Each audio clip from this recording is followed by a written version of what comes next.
The heart of genius is the ability to find in complexity the simplicity of truth, to understand that time and human accomplishment work hand in hand to create memory and history and reputation.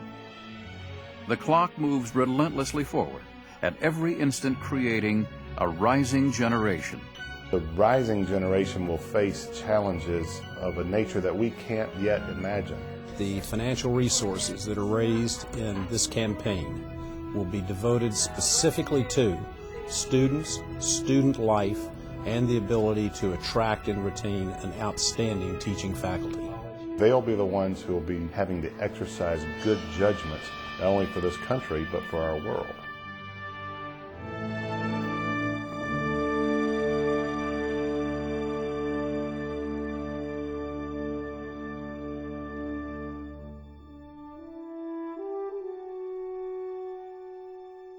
What we achieve tomorrow depends on the foundation laid yesterday and the bricks put in place today.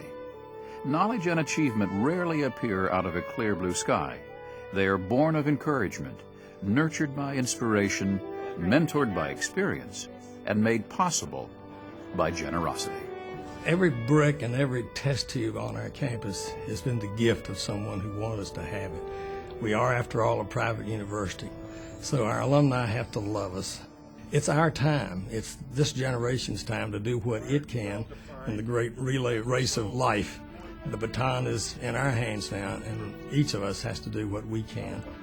You're going to have protein synthesis occurring. You're going to have enzymes being formed. I think about the alumni who helped pay for me while I was here, whether it was because I was on financial aid or whether it was because they made annual fund gifts every year. And I don't know who they are, but they supported me while I was here. Washington and Lee has, from its inception, felt a strong obligation to society to make the world better. But it can do so only by living up to its motto, being mindful of the future. Staying rooted in the core values that generations of W&L students have embraced, changing to meet the demands of modern education. Such a delicate balance requires careful planning. Taking Washington and Lee to the next level does not imply that we're trying to emulate any other university. We're not trying to make it a Vanderbilt or a Williams or a Virginia. Rather, we're going to ask, what makes Washington and Lee Washington and Lee? And then we're going to build on these areas of distinction. We're going to invest in them, and we're going to assure that the Washington and Lee of the future has a continuity with all those distinctive areas of the past. W&L's real mission is prepare students for whatever the world's going to be. And we have to be contemporary, have to offer a contemporary curriculum. We have developed, through extensive planning, a strategic initiative, a blueprint, an agenda for the university for the short term, but really is meant to solidify our standing over the long term. The strategic initiatives will enable W&L to work into the future. The world is changing very rapidly, as we all know. It's technology, technology, technology. Today's student comes with a computer and everything else that we never even thought about 50 years ago. And so if W&L is going to stay even and up in the educational field, it must plan for the future, and that's what it's done.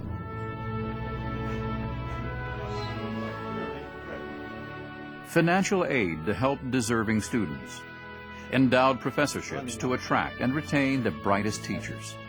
Better facilities in which to train both mind and body. New spaces to promote the interchange of ideas. Advanced technologies to keep pace with the information age.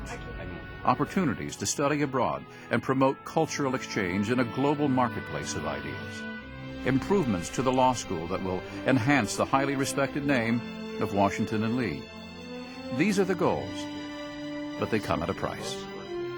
We compete with the very large schools, really, the Georgetowns and so forth, by relying upon our great strength, and that is our small size and dedication to students. With support, with hard work on the part of faculty and support from alumni, this law school can be the best student-centered law school in the country. Liberal arts education is a luxury model. I mean, there's no doubt about it. If I want to teach economics, it's much cheaper for me to stand up in an auditorium of 400 people than it is for me to take those same 400 students and divide them into groups of 20 and then present each of them with an outstanding, let's say, economist or political scientist. So one fundamental problem with liberal arts education is it's very expensive. Let's do a 2x2 matrix. Okay, I think that's going to work. Not only are they taught by a professor, but every single paper that they write, every problem set that they turn in, every test that they're working on, it's all graded by professors, it's all looked at, read by professors, and I just think that makes us really unique in that you're paying for a university education and you're actually getting a university education. I was laughing with my parents the other day because I called home and was jokingly complaining about a big class I was in, and they said, well, how many students are there? And I said, well, 17. So you get water leaving the cell. It has been such an experience, and the interactions that I've been able to have with the students and then with the professors as well have really, I think, in a lot of ways been irreplaceable. My freshman year, I was on the freshman leadership committee and in charge of the community service for the freshman class and helped to organize a service day. And we had over 100 freshmen out on that day serving all over the Lexington community. And then since then, I've worked on increasing volunteerism as a whole on campus, and it has just been absolutely amazing. The student response has been almost overwhelming. Run into the barn to catch Curly. Washington and Lee educates a lot of students in many different ways. But common to their entire experience, I think, is a sense that something matters outside of their specialized interests. We're not educating specialists. We are educating people who are competent in a wide variety of fields, technical, professional, but we're also educating students who have a wider sense of the world, of themselves, of the possibilities of life. The story of Washington and Lee is well known to those who love her dearly. Each chapter, it seems, begins in similar fashion. If not for the donation from George Washington, if not for the benevolence of the Doremus family, if not for the generosity of the Lenfests and so many other benefactors, Washington and Lee is not a charity, but it is a philanthropy. It exists to nurture young men and women. It exists because of the support of people who share common values of honor, civility, integrity, and excellence. It's important to realize that every student at Washington and Lee, in a real sense, is on a scholarship. That's because philanthropy and endowment income account for approximately half the annual operating budget of the university, and most of the major capital expenditures for buildings come from gifts and endowment income. So in a real sense, every student is on a scholarship. Some need more scholarship aid than others, but all students have received a gift. That gift brings with it a responsibility. The responsibility is someday, if you're able, to give back to the university so it can help another student in the same way that someone gave for you in years past. The class of 1951 gave over $10 million today, and I congratulated the 6 men who rounded up that money and have been chasing it down over the last several years. And 3 of them had tears streaming down their faces. We presented 3 awards to distinguished alumni. 2 of them were in tears.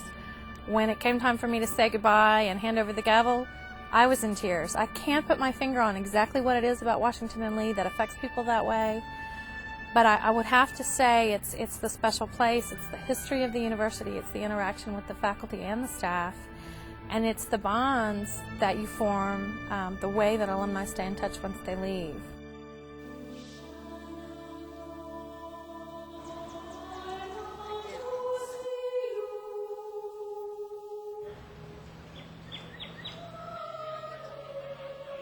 I've never met a graduate of Washington Lee that didn't benefit from going here.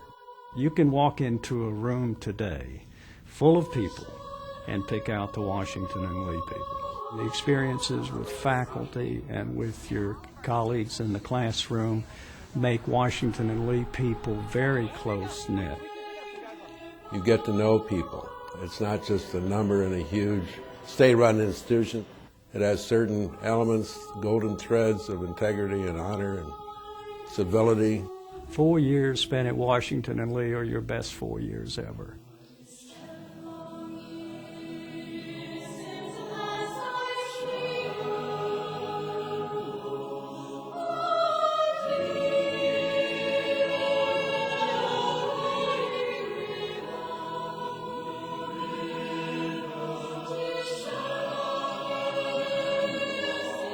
Washington and Lee is a traditional community, I think, in the best sense. It maintains its links with the past. It grows out of the past. In many ways, we're changing Washington and Lee to keep it the same, to make sure that the students who leave in the future walk away with the same abilities, the same skills in this generation, in this world, that students of the past had for their generation and their world. And that's why the Rising Generation is such a wonderful title for our campaign.